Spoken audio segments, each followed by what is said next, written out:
Okay, तो basically अब इसमें कुछ कुछ ये जो डाउट्स हैं पहले डिस्कस कर लेते हैं, जो कुछ स्टूडेंट्स ने मेरे को भेजे हुए हैं। तो डीवीबी नंबर 2 में क्वेश्चन नंबर 8, 12, 13, इसको ज़रा मैं कॉपी भी कर लेता हूँ यार।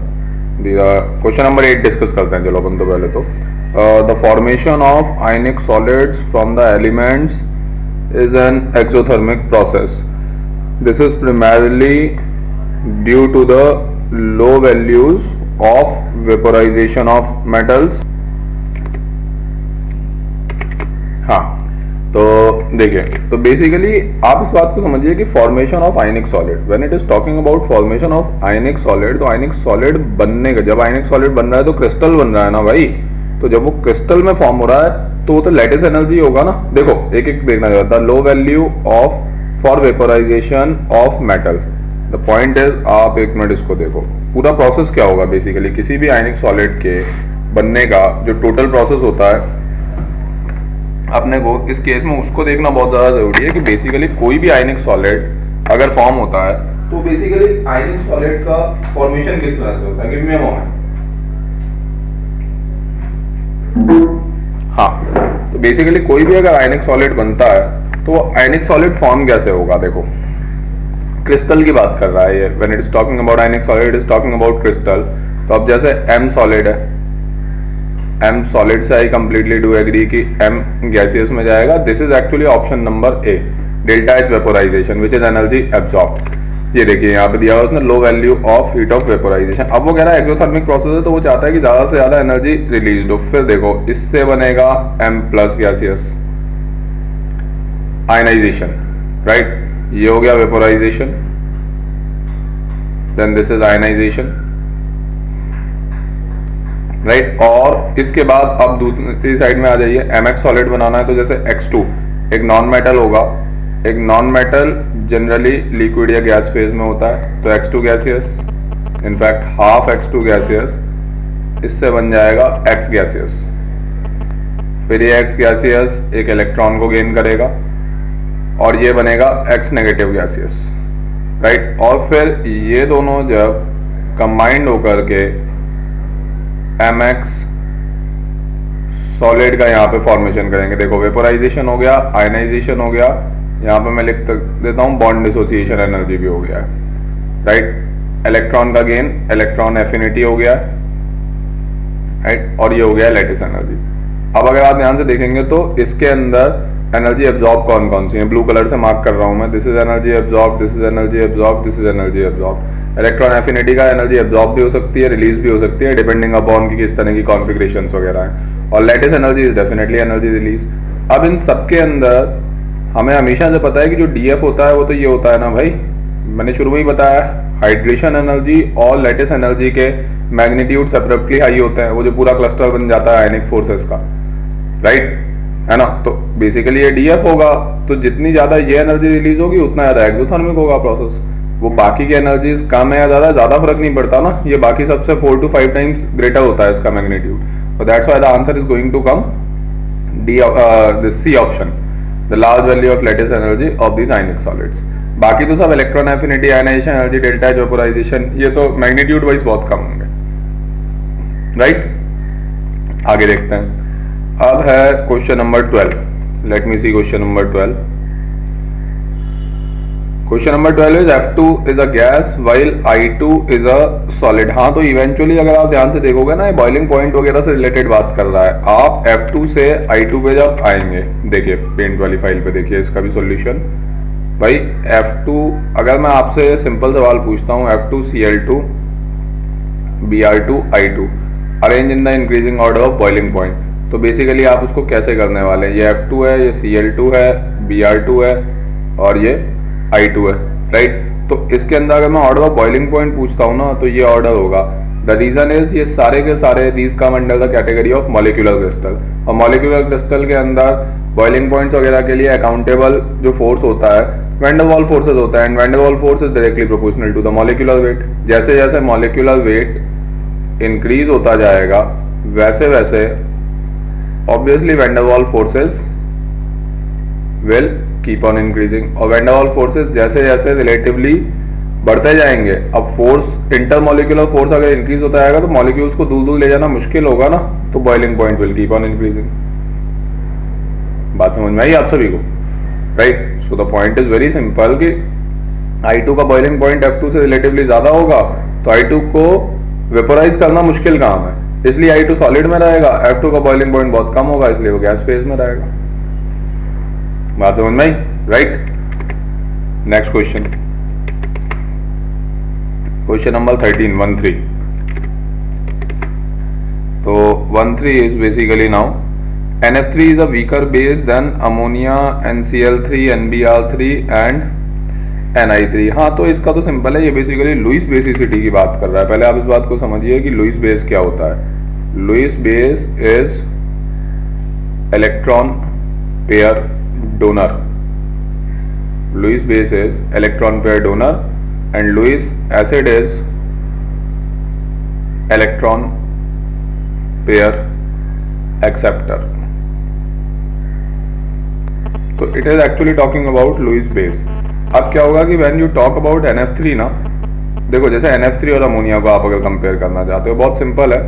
लुईस बेस किस वजह से है? Let me take another red colour ले रहा हूं मैं। लुईस बेस ये इस लोन पेयर की वजह से है जो मैं अभी ड्रॉ कर रहा हूँ। ये जो लोन पेयर है, बिकॉज ऑफ दीज ये लुईस बेस है, राइट? अब ये जो लोन पेयर मैंने आपके सामने ड्रॉ किए, अगर ये इसकी वजह से लुईस बेस है, तो आपको देखना पड़ेगा कि अब जैसे फ्लोरीन है, अब अगर फ्लोरीन यहाँ पे अटैच्ड है, 3 फ्लोरीन्स अटैच्ड हैं जिसकी मैक्सिमम इलेक्ट्रॉन नेगेटिविटी है, right? Highest electron negative element है, तो ये इस लोन पे पूरी नेगेटिव चार्ज डेंसिटी को बेसिकली अपनी तरफ खींच लेगा।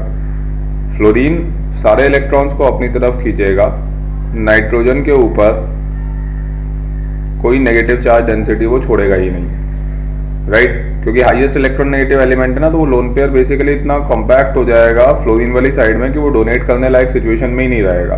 तो इसीलिए उसने बोला हुआ है कि NF3 is a weaker base than all these 3, क्योंकि surrounding element highest electron negative है, तो वो नेगेटिव चार्ज डेंसिटी को अपनी तरफ अट्रैक्ट कर लेगा, तो फिर लोन पेयर डोनेशन वाली सिचुएशन नहीं रह जाएगी। लोन पेयर अवेलेबिलिटी इसको कहते हैं, basically LPA, lone pair availability. अगर आप मुझसे, लोन पेयर तो दोनों के पास है, but lone pair availability ammonia में NF3 से काफ़ी ज़्यादा है, क्योंकि NF3 में हाईएस्ट इलेक्ट्रॉन नेगेटिव एलिमेंट ने सारी चीज़ों को अपनी तरफ एक्सट्रैक्ट कर रखा है। इसके बाद नेक्स्ट क्वेश्चन है question number 14। Okay, sulphide of phosphor P4S3 is well known, phosphorus lies between the, draw the shape of sulphide. Okay, ये basically this is the derivative P4S3 की जब आप बात करते हैं, P4S3 is basically the derivative of P4। P4 जो cyclic tetrahedral होता है, P4 इस तरह का होता है, एक फॉस्फोरस यहाँ पे, एक इधर है, एक इधर है और एक इधर है, और इस तरह का है ये बेसिकली, ये P4 होता है।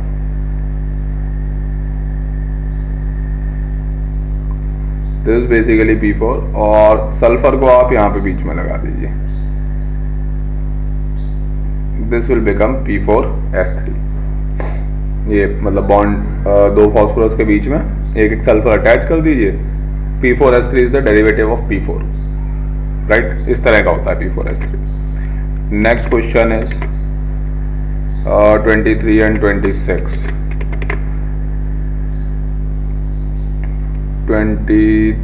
23 है basically, arrange in the increasing order of bond energy. तो एक काम करते हैं, बॉन्ड एनर्जी बेसिकली आप लोग एक काम कीजिए, 23 क्वेश्चन मैंने क्लास में बताया था, MOT से रिलेटेड नहीं है इतना, तो बेसिकली अभी इसको सॉल्व मत किया, चलिए मैं सॉल्यूशन तो बता देता हूँ, but I would still suggest, YouTube पे मैंने एक वीडियो अपलोड किया हुआ है, मैं नाम बताता हूँ उसका। हाँ जी, तो ये जो सवाल है 23rd में सॉल्व तो कर देता हूँ आप लोगों के लिए। Arrange in the increasing order of bond energy N2O2 F2Cl2 ले लेता हूँ मैं, N2O2 F2Cl2, ये अभी तो मैं बता देता हूँ, लेकिन ये वाला जो वीडियो है ये यूट्यूब पे अपलोडेड है, ये जो मैंने यहाँ पे रेड कलर से लिखा हुआ है, इस वीडियो को आप देखेंगे तो आपको बहुत क्लैरिटी आएगी बॉन्ड लेंथ, बॉन्ड एंगल और बॉन्ड स्ट्रेंथ के बारे में। उसके बाद इस तरह के बहुत सारे सवाल और होंगे, वो सही से सॉल्व हो पाएंगे। ये तो मैं बता देता हूँ, बहुत सिंपल है कि नाइट्रोजन के अंदर ट्रिपल बॉन्ड है तो ये सबसे आगे आ गया 3 बॉन्ड्स हैं। फिर O2 के अंदर डबल बॉन्ड है तो वो सेकंड नंबर पे आ गया। अब Cl2 और F2 में से बेसिकली Cl2 आगे आता है और F2 पीछे आता है। वो वही फंडा है कि ये जो फ्लोरीन होता है, हाईएस्ट इलेक्ट्रॉन नेगेटिविटी होती है इसकी, और ये हाईएस्ट इलेक्ट्रॉन नेगेटिव एलिमेंट है। यहाँ पे लोन पेयर्स हैं बेसिकली इसके अंदर, तो इनके बीच में बहुत हैवी रिपल्शन क्रिएट होता है, और बहुत हैवी रिपल्शंस क्रिएट होने की वजह से बेसिकली इसके अंदर इनस्टेबिलिटी काफ़ी ज़्यादा इंक्रीज हो जाती है। तो ये रिलेटिवली काफ़ी ज़्यादा अनस्टेबल हो जाता है, तो बॉन्ड थोड़ा सा इसमें वीक हो जाता है। मतलब हेलोजेंस में जो बॉन्ड स्ट्रेंथ का ऑर्डर होता है आइडियली तो ये होना चाहिए था, देखो F2Cl2 Br2I2, and the reason is also very simple कि डाउन द ग्रुप जाएंगे, साइज बढ़ेगा, ओवरलैपिंग वीक हो जाएगी, तो बॉन्ड स्ट्रेंथ कम हो जाएगी। लेकिन ये नहीं होता है, Cl2 Br2 F2 यहाँ आ जाता है, वही अपने electronic repulsion, lone pair, highest electron negativity वगैरह की वजह से। तो F2 यहाँ पे लाई करता है फर्स्ट पोजीशन से उठ करके। This is the order of bond strength among the halogens, right.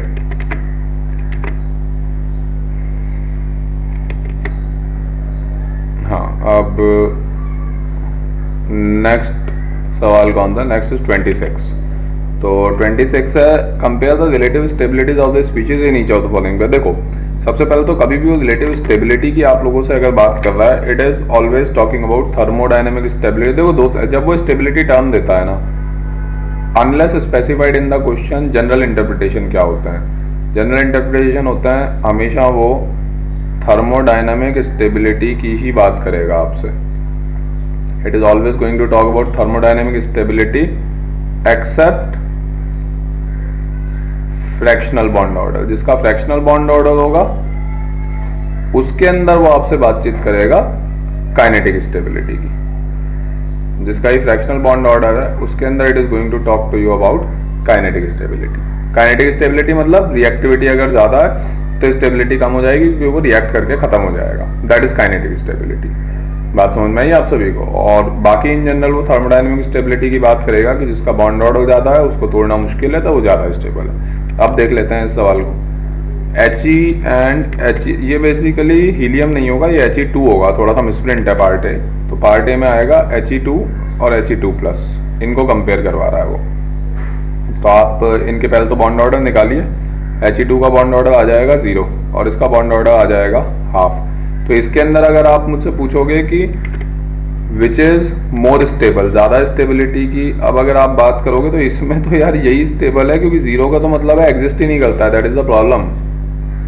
Bond order 0 मतलब मॉलिक्यूल डज नॉट एग्जिस्ट। हाँ, अब अगर जो ओरिजिनल वाला था, अगर आप हीलियम वर्सेस He2+ ले लोगे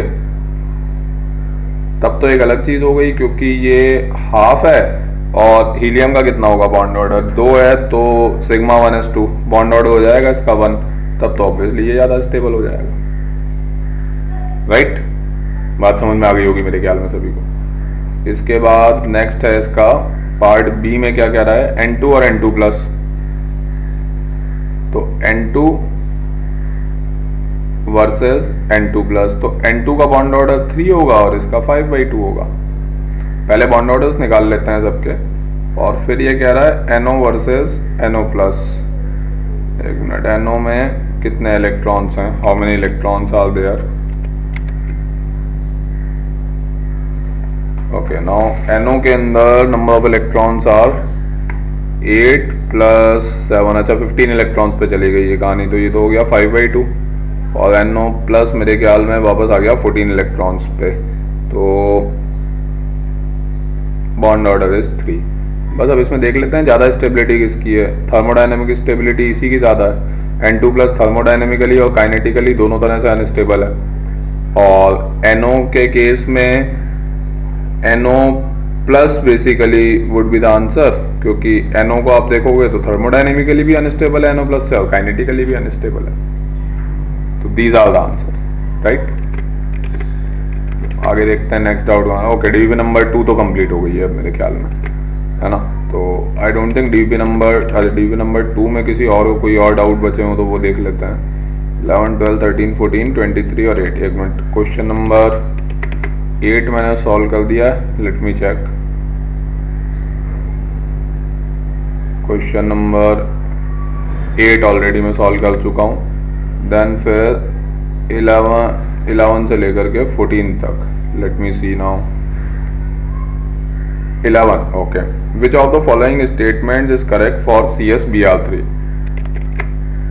CSBR3 बड़ा सिंपल होता है बेसिकली। देखिए जैसे CGM-BR3 आप बनाओगे ना, CGM-BR3 बनेगा कैसे एक्चुअली? CGM-BR3 CGM प्लस और BR3 नेगेटिव, और BR3 नेगेटिव बिल्कुल उसी तरह का है ना जैसे अपन ने I3 नेगेटिव बनाया था, वही BR2 और सामने एक BR नेगेटिव खड़ा हुआ है और एक कोऑर्डिनेट बॉन्ड बना दिया इसने। तो ये है CGM प्लस और BR3 माइनस। तो इसका आंसर आएगा it contain CGM plus. C option would be the correct answer. It contain CGM plus and BR3 negative ions. Next 12, 13, 14। 12th मैं सॉल्व कर चुका हूँ, 13th I have solve, 14th I have also solve. Then 23 कौन सा है देखें? 23 भी अभी सॉल्व कर ही दिया है मैंने। इसके बाद give me a moment now.